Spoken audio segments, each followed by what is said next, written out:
Hi everyone, it's Janis here with another episode to help you build better daily structure and be in control of your life. The world is changing quicker than ever, and this means two things for leadership. First, it means that leaders are needed more than ever.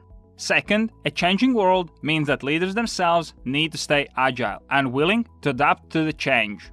Adapting means changing and adjusting things that used to work in the past and coming up with new solutions. Today, we'll take a look at the John Maxwell's book called Leadershift to learn the new rules on how to become a better leader. So let's dive in. Number 1, bring out the best in others. Too many leaders focus on themselves, but true leader is the one who brings out the best from others and help them shine.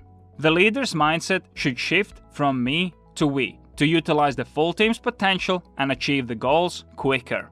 In order for it to work, there must be trust, cooperation, and mutual understanding, as well as clear communication. So as a good leader, you should be focused on helping others to shine in their own light, and they'll contribute more to the team's success.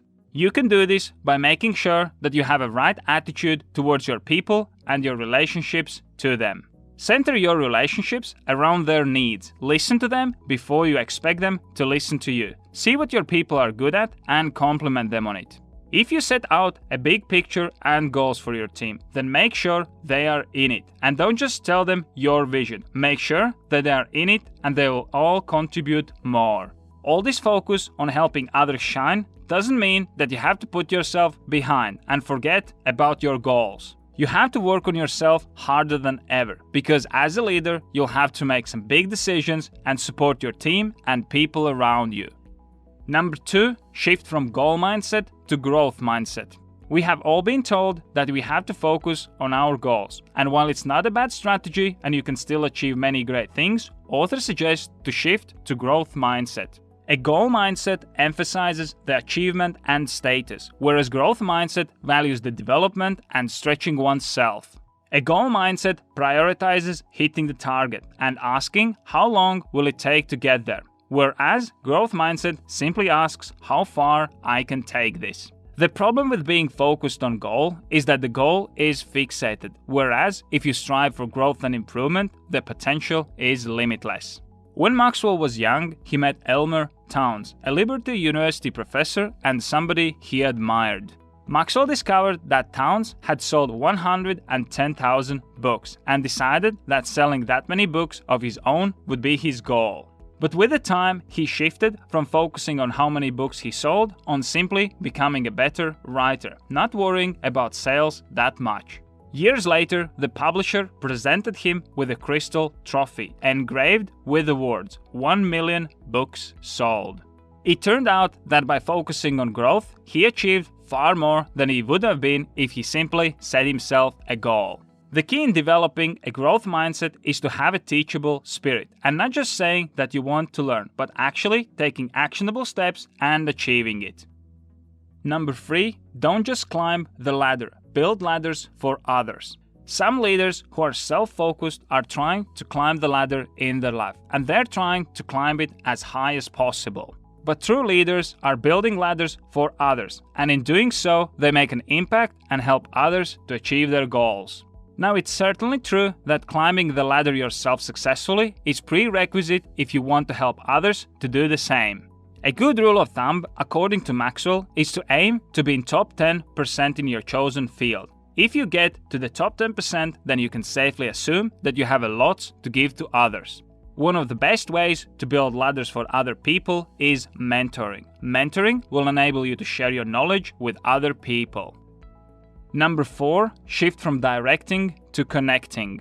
Telling people what to do might seem like a quickest option to move forward, but it also has less potential in the long term. If you keep telling people what to do and how, then that will restrict them from growing and developing their own solutions.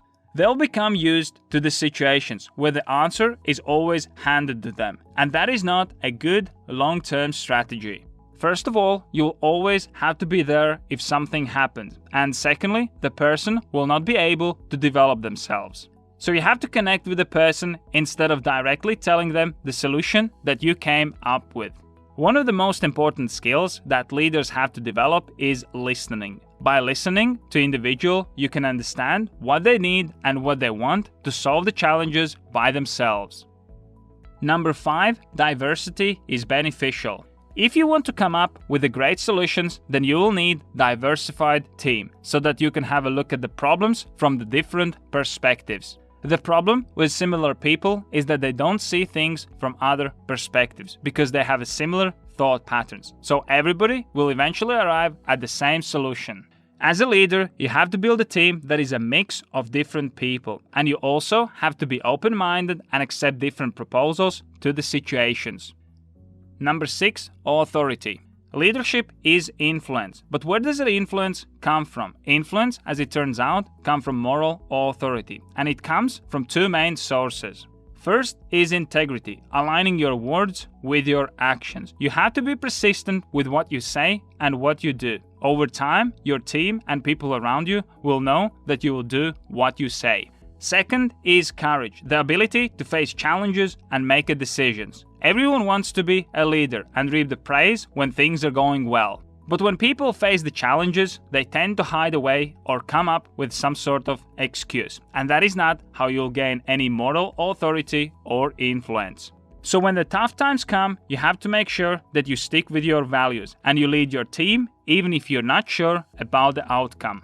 If you enjoyed this video, make sure you hit that like button. And if you have any questions about time management and becoming more productive, then leave them in the comment section below.